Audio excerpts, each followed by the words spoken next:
Tonight, Iran launched a large-scale of coordinated attack on Israel. 200 killer drones, cruise missiles, and ballistic missiles. মধ্যপ্রাচ্য যুদ্ধের দ্বারপ্রান্তে Iran এবং ইসরায়েলের উত্তেজনা এখন শীর্ষে পৌঁছেছে।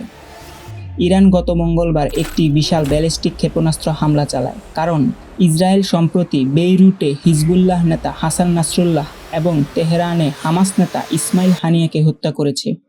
ইসরায়েলও পাল্টা প্রতিশোধের কথা জানিয়েছে। ইসরায়েলের প্রধানমন্ত্রী নেতানিয়াহু বলেছে, ইরান বড় ভুল করেছে, এর জন্য তাদের চরম মূল্য দিতে হবে। আমেরিকাও ইসরায়েলের পাশে।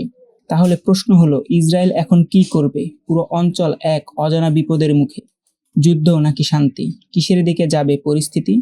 বিশ্লেষকরা বলছেন, ইসরায়েলের প্রতিক্রিয়া খুবই অনিশ্চিত।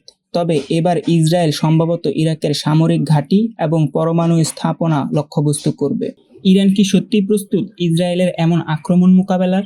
ইরানের সামরিক বাহিনীর প্রধান হুঁশিয়ারি দিয়ে বলেছেন, যদি ইসরায়েল আরেকটি হামলা চালায় তবে ইরান আরও বড় আকারের আক্রমণ করবে। এই সংঘর্ষ যদি আরও বাড়ে তাহলে পুরো মধ্যপ্রাচ্যই ধ্বংসের মুখোমুখি হবে। বিশ্ববাসী এখন তাকিয়ে আছে এই সংকটের দিকে।